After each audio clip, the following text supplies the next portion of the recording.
இப்போ டிஎம்எஸ்என்னே ஓடிட்டுலாம் வந்து பாடினாருனாரு, இவர் ஓடாமையே பாடிட்டார். இந்த ட்ரெஸ்ஸு வந்து அன்பேவாவில் எம்ஜிஆர் போட்டுட்டு வந்த ட்ரெஸ்ஸு. இதை நான் போட்டுட்டு வந்தால் சிவாஜி என்ன மாதிரி இருக்குங்கிறாங்க. அதுக்கு நான் என்ன பண்ணுறது? நானாகிட்டாலும் சத்தம் போட்டார். அந்த அளவுக்கெல்லாம் சத்தம் போடல டிஎம்எஸ் அண்ணன். மெதுவாக தான் பாடுறாரு, ஆனால் அந்த ஹை பீச் வருது அதில். இப்போ டிஎம்எஸ் அண்ணன் எம்ஜிஆர் பாட்டு சிவாஜி பாட்டுன்னு அதை பற்றி சொன்னார்.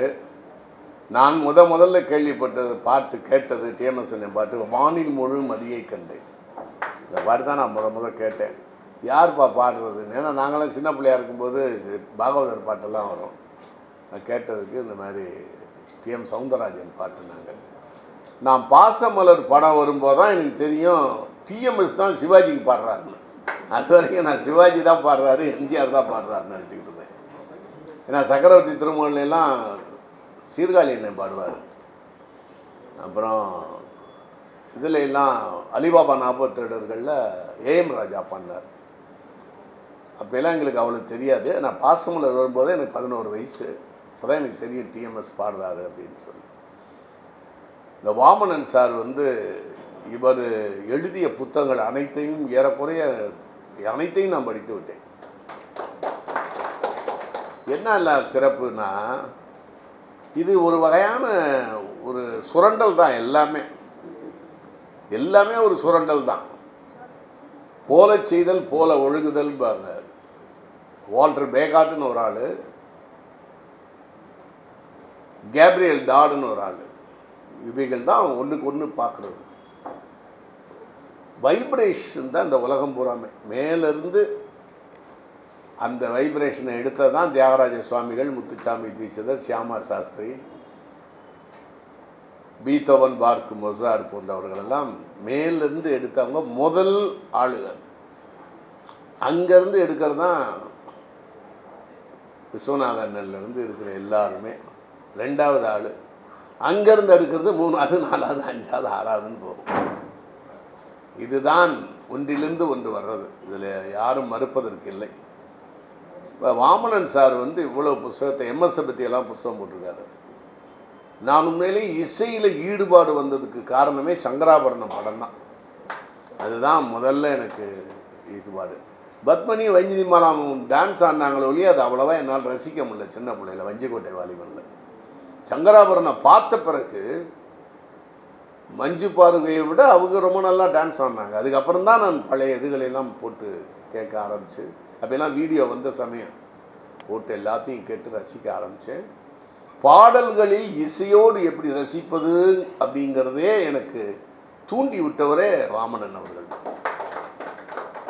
எனக்கு ஒரு 65 ராகம் மனப்பாடமாகவே தெரியும். ஆனால் ராகம்னா ஒன்றும் தெரியாது. மாண்டு ராகம் அப்படின்னா மாசில்லா நிலவே அது தெரியும். ஆயிரங்கண் போதாது வண்ணகிழிய அது மாண்டு ராகம் தெரியும். இப்போ டிஎம்எஸ்என்னே ஓடிட்டுலாம் வந்து பாடினாருனாரு, இவர் ஓடாமையே பாடிட்டார். அதான் ரொம்ப சிரிப்பு வந்துச்சு எனக்கு. ஓடிட்டுலாம் வந்து நின்று அப்படின்னா இவர் அப்படியே நின்றுக்கிட்டே பாடிட்டார். அதாவது டிஎம்எஸ் அண்ணனை எவ்வளவு நேசித்திருந்தால் அது உள்ளே வரும் பாருங்க. எல்லாம் வைப்ரேஷனல் பாடிங்க, நம்மளை சுற்றி இருக்குங்க. எம்ஜிஆர், சிவாஜி எல்லாமே இருக்காங்க. இந்த ட்ரெஸ்ஸு வந்து அன்பேவாவில் எம்ஜிஆர் போட்டுட்டு வந்த ட்ரெஸ்ஸு. இதை நான் போட்டுட்டு வந்தால் சிவாஜி என்ன மாதிரி இருக்குங்கிறாங்க. அதுக்கு நான் என்ன பண்ணுறது? பொதுவாக டிஷர்ட்டை இன் பண்ண மாட்டாங்க, ஆனால் எம்ஜிஆர் செஞ்சால் யாரும் கேட்க மாட்டாங்க. அன்பேவான்னு பாடும்போது சோகத்தில் சரோஜாதேவியம்மா பிரிஞ்சு ஒரு பெண்ணுக்கு பின்னாலெல்லாம் எம்ஜிஆர் வரமாட்டார்.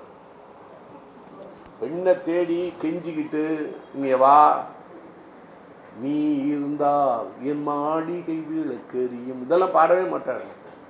அந்த அன்பேவா மட்டும் ஒரு வித்தியாசமான படம். அதில் பணக்காரனாக இருப்பார், சரோஜாதேவி பின்னால் விரட்டிக்கிட்டு போவார், அந்த அம்மா எவ்வளவு அவளை ஏமாற்றுவார். இப்படியெல்லாம் அவர் எந்த காலத்துலையும் செஞ்சதில்லை. இந்த படத்தில் அப்படியே ஒரு இது. அதில் டிஷர்ட் போட்டு இன் பண்ணிட்டு வருவார். அது ஒரு டிஎம்கே கலர் மாதிரி இருக்கும் பார்த்தா. அப்போ திமுகவில் அவர் இந்த நேரம் அப்போ அது நல்லா இருக்கும். அது மாதிரி நான் ட்ரெஸ் பண்ணிட்டு ஆசைப்பட்டுட்டு வந்தால் சிவாஜி அண்ணன் மாதிரி இருக்குங்க. அது போல டிஎம்எஸ் பாடினா சிவாஜி மாதிரி இருக்குங்கிறாங்க. எம்ஜிஆர் பாட்டு பாடுங்க, அது சிவாஜி அண்ணனுக்கு இவருக்கு டிஎம்எஸ் அண்ணன் கொஞ்சம் வருத்தம். அவர்கள் எங்கே பாடினார்கள், நான் தானேயா பாடுவேன். நான் என்னுடைய 50வது பிறந்த நாளைக்கு போய் அவர்கிட்ட ஆசீர்வாதம் வாங்கி பொன்னாடை பற்றி எனக்கு பாட்டு பாடினார், 2-3 பாட்டு. அது அவங்க ஒய்ஃப் நான் புரிஞ்சிக்கலேன்ட்டு உங்களுக்கு பிறந்த நாள் பரிசாக கொடுக்குறாரு 2-3 பாட்டு. நான் கேட்டேன், அண்ணே நானாயிட்டால் எப்படி அப்படி ஹை பீச்சில் பாரு, அப்படியெல்லாம் நான் பாட மாட்டேன், மெதுவாக தான் பாடுவேன் அப்படின்னாரு. நம்ம இங்கே இவர் கூட சத்தம் போட்டு பாடினார், நானாயிட்டால்னு சத்தம் போட்டார். அந்த அளவுக்கெல்லாம் சத்தம் போடல டிஎம்எஸ் அண்ணன், மெதுவாக தான் பாடுறாரு. ஆனால் அது அந்த ஹை பீச் வருது அதில் மைக்கில். அதான் இல்லை எதுக்கு சொல்கிறேன்னா, நீங்களாவது நல்ல இன்னும் அவர் என்கிட்ட பாடி காமிக்கும் போது குறைவாக தான் பாடி காமிச்சார். அப்புறம் நீங்கள் கேட்ட கேள்வியெல்லாம் நான் கேட்டேன், ஏன்னா இந்த மாதிரி எழுதுகளில் கல்லறையில் அவள் இரக்கமில்லாதவன் என்று, அதெல்லாம் நீங்களா சிவாஜி நான் எல்லாமே நான் தாயா அப்படின்னாரு. அதாவது 22 குரலோ 27 குரலா எத்தனை எண்ணுனீங்களா? ஒரு டிஎம்எஸ்னுடைய பெரிய ரசிகர் சொன்னார், 21 குரலோ 27 குரலோ இன்னும் அவர் பாடியிருக்கார். அதாவது ஜெய்சங்கர் சாரை பார்த்தா அப்படியே பாடுவார், நான் மலரோடு அப்படிம்பாரு, அப்படியே ஜெய்சங்கர் பாடுற மாதிரியே இருக்கு. அப்போ எம்ஜிஆருடைய பாட்டு, டிஎம்எஸ் பாட்டு, இது ஒவ்வொரு பாடல்களும் நடிகர் நாகேஷ் சாருக்கெல்லாம் பாடியிருக்காரு. இப்படியெல்லாம் வரும்போது கண்ணதாசன் சாருக்கு பாடியிருக்காரு. ஒரு அற்புதமான ஒரு மனிதர். இது கோடான கோடி மக்கள்ல யாராவது ஒருத்தருக்கு தான் அந்த வாய்ப்பு கிடைக்கும். அது இயற்கை படைப்பது, நீங்கள் கடவுள் படைப்பது என்று எடுத்துக்கொள்ளலாம். அது சாதாரணமாக வராது, எல்லாருமே முயற்சி பண்ணால் வந்துட முடியாது. அப்படியே இருந்தாலும் புகழ் பெற்ற முடியாது, எல்லாரும் நம்மளை பார்க்கணும்ல. அதனால் என்கிட்ட சொன்னதெல்லாம் ஒரு ஐரணியாக நான் சொல்கிறேன், தவறாக எடுத்துக்காதீங்க. அவர் என்கிட்ட சொன்னது, ஐயா நான் ஐயங்கார் வகுப்பை சேர்ந்தவர், நான் திரையுலகத்தில் நுழையும் பொழுது திராவிட இயக்கம் மேலே வந்து கொண்டிருக்கிறது, நான் பயந்து கொண்டே இருப்பேன், எந்த நேரம் பேமெண்ட்டை கூட உயர்த்த மாட்டேன், நான் ஐயங்கார் என்பது வெளியே தெரியக்கூடாது என்பதிலே குறியாக இருந்தேன். அவர் பெருமாளை கும்பிட்றவர் தானே அவர், சும்மா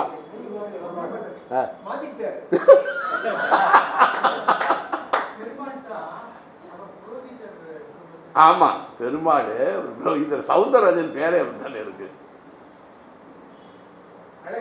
சௌராஷ்டிரா பட்டுநாள் தான், அதுல ஐயங்கார் பிரிவு சார். அவர் சொன்னார் என்கிட்ட, அவர் சொன்னதை தானே நான் சொல்றேன், பொய்யா சொல்றேன்.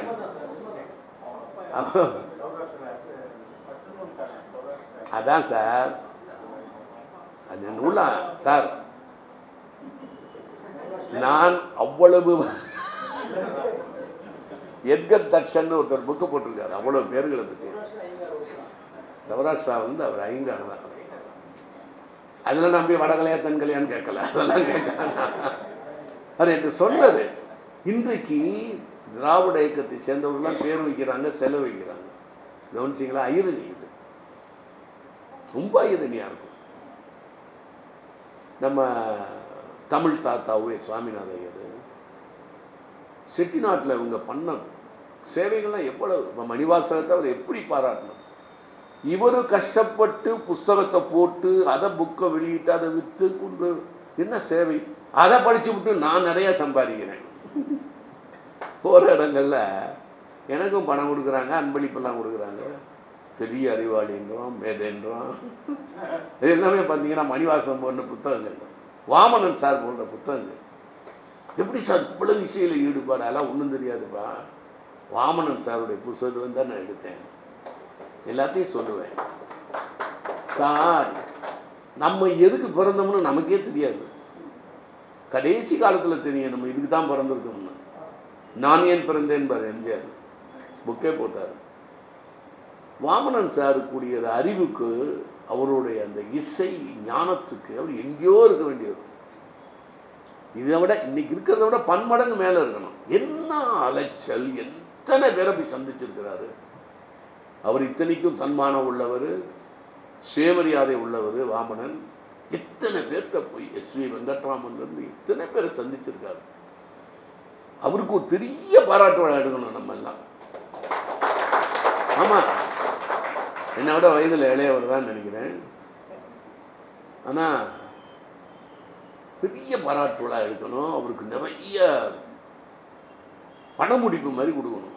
உண்மையிலேயே ஏன்னா எவ்வளவுங்க நோகாமல் நொங்குதிங்கிறோம் நம்மெல்லாம். நான்லாம் நோகாமல் நொங்குதிங்க.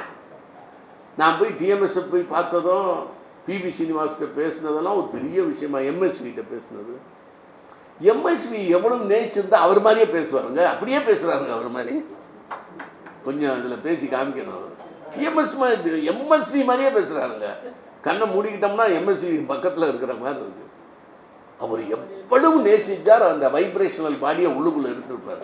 உயிரோடு இருக்கும்போது, செத்த பிறகு இல்லை, இறந்த பிறகு அல்ல, உயிரோடு இருக்கும்போதே அடுத்தவங்களுடைய பாடியை நம்ம எடுக்க முடியும். ஞாபகத்தில் வச்சுங்க. இது நான் படித்தது அமெரிக்காவில். இன்றைக்கு இருக்கக்கூடிய மிகப்பெரிய டாக்டர்ஸு, பெரிய அறிஞர்கள், மருத்துவ அறிஞர்கள் கூடியது. நமக்கு இந்த ஸ்தூல உடம்பு இது ஆஸ்ட்ரல் பாடி உள்ளுக்குள்ளே இருக்குது. அதுதான் வைப்ரேஷனல் பாடிங்கிறார் ஐன்ஸ்டீனு. அது என்கிட்ட இருந்தே நீங்கள் உருவிட முடியும் இப்பயே. அப்போ இறந்த பிறகு ஸ்தூல உடல் போயிடுது, வைப்ரேஷனல் பாடி உலகம் போகிறார். இங்கேயே இருப்பார் டிஎம்எஸ் எல்லாம். இன்னைக்கு நைட்லேயே கனவுல வந்தாலும் வருவார் என்கிட்ட. கனவுல 2-3 கனவு இருக்குது. பிளாக் அண்ட் ஒயிட் மாதிரி ஒரு கனவு இருக்குது. கலராகவே வருவாங்க அவங்க. இந்த கனவு இருக்குது. அப்படியே இன்னைக்கு எப்படி நம்ம தெருவில் போனால் என்ன லைட் இருக்கோ அந்த மாதிரி ஒரு கனவு. தரிசனம்னு பேர், அதுக்கு பேர். அதெல்லாம் உண்மை. அது யாருக்கு வரும்னு கேட்டால் இதயத்திலேருந்து நேசிக்கிறவங்களுக்கு தான் வரும். சும்மாவெல்லாம் வராது. சும்மா வீட்டில் ஃபோட்டோ மாட்டி வச்சுக்கிட்டு நான் ஒரு ரசிகன் சொன்னாலும் வராது. இது இதயத்தோடு இருக்கணும். ஏன்னா மூளையினுடைய அந்த வைப்ரேஷனை விட இங்கே 5000 மடங்கு அதிகமாக இதயத்தில் இருக்குது. இதயபூர்வமான காதல் அப்படிங்கிறது எடுத்து படித்து பார்த்தேன். நேத்தான் கொடுத்தாரு. நான் ஒரு வாரம் 10 நாளைக்கு முன்னாடி தான் ஃபுல்லாக முடிச்சிருப்பேன். நிறைய செய்திகள், எனக்கு தெரியாத செய்திகள்லாம் வந்துச்சு. இந்த பாலும் பழமும் பாசமலர் பாவமன்னிப்பு 3 படத்தினுடைய இசையில் வடநாடையே மாற்றி அமைச்சார்னு எழுதினார்.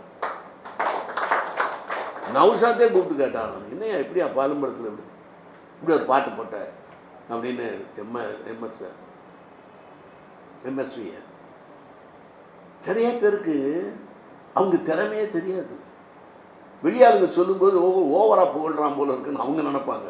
சில பேருக்கு தான் திறமையே தெரியாமல் ஓவராக நினச்சிக்கிட்டு இருப்பாங்க. அப்படி ஒரு கூட்டம் இருக்கு. நௌஷாத் அப்படி பாராட்டுறாரு எம்எஸ்வியை. அவருக்கே வெக்கமாக இருக்குது. ஏன்னா அவருடைய ரசிகர். இந்த மாதிரி இது ஒரு பெரிய முரண் சுவைங்க, ஐரணி. தன்னுடைய திறமை எவ்வளவுங்கிறத இன்னொருத்தர் பாராட்டினாலே கூச்சப்படுறவங்க இருக்காங்க. கொஞ்சம் திறமையை வச்சுக்கிட்டே ஓவராக பேசுகிறவங்களும் இருக்காங்க. அதுதான் இந்த உலகத்தினுடைய சுவையான விஷயங்கள். வாமனன் சார்லாம் நான் சொல்லிக்கிட்டே இருப்பேன். நீங்கள் அப்படியே எழுதுங்க சார். அவர் ஆங்கில வெஸ்டர்ன் மியூசிக்கும் தெரியும், கர்நாடிக் தெரியும், இந்துஸ்தானி இசையில் இத்தனை வகை இருக்குங்கிறதே அவர் புத்தகம் படித்து தான் நான் தெரிஞ்சுக்கிட்டேன். டிஎம்எஸ் ஒரு அற்புதமான மனிதனுங்க. வாழ்க்கையில் நமக்கு கிடைக்கவே பெரிய பாக்கியம். என் லைஃப்பில் அவரை சந்தித்தது, என் மகளின் திருமணத்திற்கு வந்தது, எனக்கு ஆசீர்வதித்தது. அவர் மறைந்த அன்று நான் சென்னையில் இருந்தது, அதுதான் முக்கியமான விஷயம். அந்த நேரம் பாம்பேயில் இருந்தானே எப்படி வருவேன். நமக்கு ரொம்ப வேண்டியவர்கள் மரணம் அடையும் பொழுது நாம் அருகில் இருப்பதும் அவரை பார்க்கின்ற பாக்கியமும் நமக்கு கிடைப்பதே கொடுத்து வச்சது, வேற ஒன்றும் இல்லை. இந்த உலகத்தில் நடக்கிற அனைத்துமே ஏற்கனவே தீர்மானித்து எழுதப்பட்டது. அதில் நான் உறுதியாக இருக்கிறேன். என்ன நீங்கள் மடைன்னு சொல்லுங்கள், மூட நம்பிக்கைன்னு சொல்லுங்கள், அதை பற்றியெல்லாம் எனக்கு கவலையே இல்லை. என்ன வேணாலும் சொல்லிட்டு போங்க. நான் எல்லா கொள்கைகளையும் ஓரளவுக்கு படித்தவன். 49 இசமோ என்னமோ இருக்குது, இதுவரையும் கண்டுபிடிச்சிருக்கிறாங்க. அவ்வளோ விஷயத்துலையும் அப்படி எப்படி நுனிப்புல் மாதிரி மேய்ஞ்சிட்டு வந்தேன். மிகப்பெரிய ஒரு விஷயம் ஏற்கனவே தீர்மானிக்கப்பட்ட ஒன்று. எல்லாமே நம்ம தான் செஞ்சோம், நம்ம தான் செய்கிறோம் அப்படிங்கிறதெல்லாம் நம்ம செய்விக்கப்படுகிறோம். அவ்வளோதான் விஷயம். மேலேருந்து ஆட்டம். அது நீங்கள் கடவுள்னு சொல்லுங்கள், பிரபஞ்சம்னு சொல்லுங்கள். அற்புதமான ஒரு புஸ்தகத்தை போட்டிருக்காரு.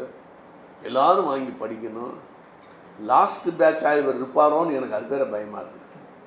என்ன இனிமேலாம் ரசனையே போயிடுச்சுங்க.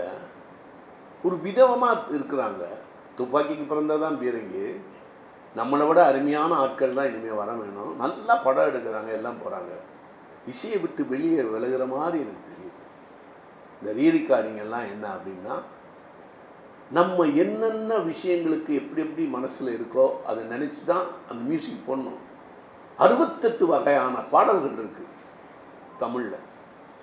கருவூரிலிருந்து சுடுகாட்டுக்கு போக வரைக்கும் 68 வகையான ராகங்கள், 68 வகையான பாடல்கள். அவ்வளவையும் எழுதுகிற பாக்கியம் கண்ணதாசனுக்கும் மனோகாசிக்கும் தான் கிடைக்கும். அது பாக்கியம். இருக்க அவங்களுக்கு கிடைக்கல, அவங்களுக்கு திறமை இல்லைன்னு சொல்ல முடியாது. 68 வகையான ராகம், தமிழ் ராகம் நான் சொல்கிறது. தமிழில் ஒரு ராகம் இருக்குது, அந்த ராகத்தில் 68 வகையான பாடல்கள். அந்த 68 வகையான பாடல்களில் அது எம்ஜிஆருக்கு அது தெரியும். அதனால தான் இந்த சுச்சுவேஷனில் இந்த பாட்டை போடும்பாரு.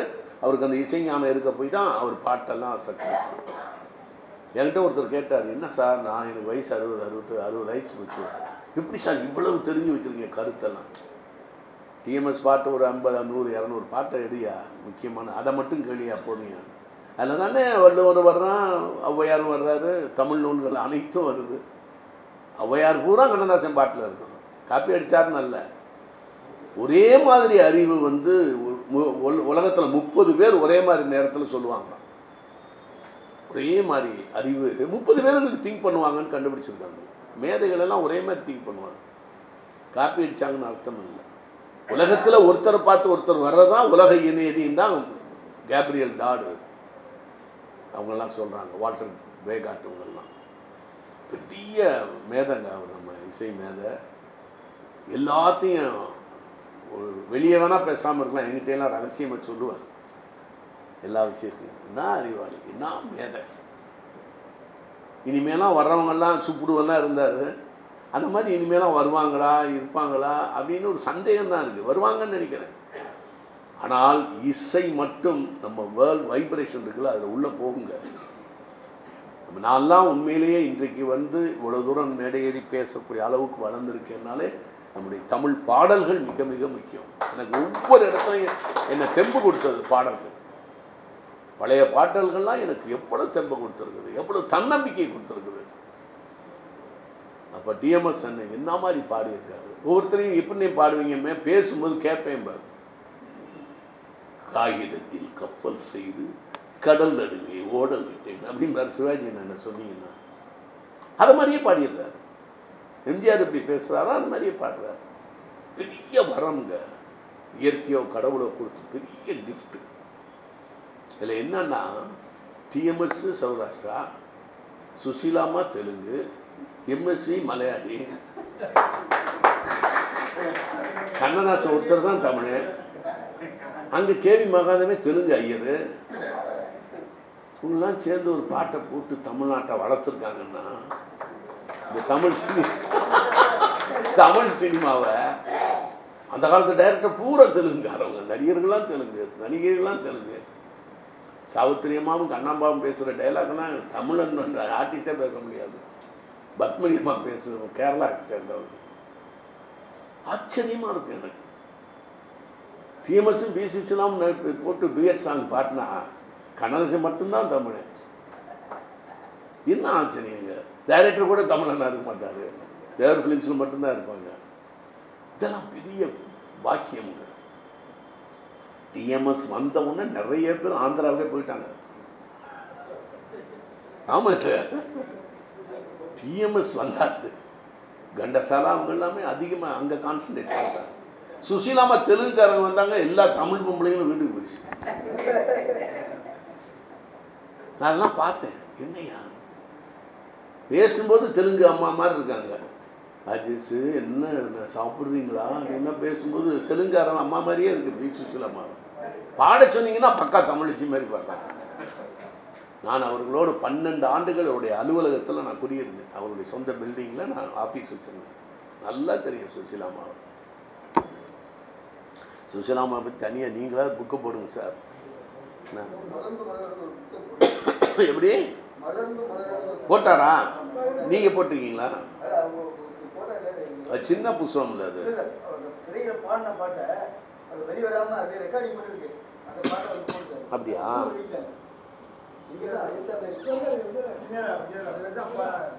அப்படியா?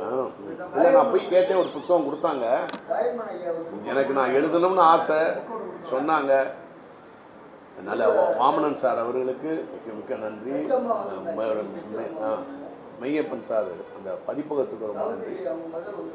மக திருமாவளா ரொம்ப அற்புதமான புத்தகங்கள். இதெல்லாம் படித்தோம்னா தன்னம்பிக்கை அப்படி வருங்க. இசையில் அவ்வளோ ஈடுபாடு வருங்க. இவர் சொல்லி தான் தெரியும் எனக்கு கௌரி மனோகரி ராகம் பாட்டும் நானே பாவம் நானே. அதுக்கப்புறம் அந்த கேமரா, அப்புறம் எல்லாமே இசை எப்படி எப்படி பண்ணாங்க, எந்த இடத்துல ஷாட் வச்சாங்க, மற்றதெல்லாம் நான் சேர்த்துக்குவேன். முதல்ல டாப் ஆங்கிளில் வச்சு அவரை சாதாரணமாக படுக்க வச்சு டயகனல் ஷாட் பண்ணாங்க. அப்படிங்கும்போதுலாம் டயகனல் ஷாட். அதுக்கப்புறம் அப்படியே அவர் எந்திரிச்சு உட்காந்து ஆலாபனம் பண்ணார். அப்படியே டிஎம்எஸ் அந்த மாதிரி பண்ணார். அப்படியே கேமரா கீழே வந்து லோ ஆங்கிள் வரும். அப்போ தான் அவர் அப்படியே உட்காந்து சிவாஜி அப்படி பார்க்கும்போது மினி லோ ஆங்கிள் வந்துடும். இதெல்லாம் நான் கேமராவை படித்து இன்டர்நேஷ்னல் கிரிட்டிசிசம்லாம் படித்து அதுக்கு எனக்கு வாமனன் சாருடைய புஸ்தகங்கள் அவ்வளோ உதவி செஞ்சது. இப்படிப்பட்ட ஒரு அற்புத மேதை அவர் என்னை கொண்டு வந்து அதை வெளியிட்டமைக்கு ரொம்ப ரொம்ப நன்றி. நேரம் கருதி ரொம்ப நானே பேசிக்கிட்டு இருக்கக்கூடாது. நேரம் கருதி முடிக்கிறேன். இவர்கள் வாமனன் புஸ்தகத்தை படித்ததுனால நிறைய பேர் நான் இசையில் பெரிய ஆளுன்னு நினச்சிட்டு இருக்காங்க. அதெல்லாம் இல்லவே இல்லை. அவர் புத்தகத்தை படித்து நான் சொன்னதுதான். ரொம்ப ரொம்ப நன்றி. வணக்கம்.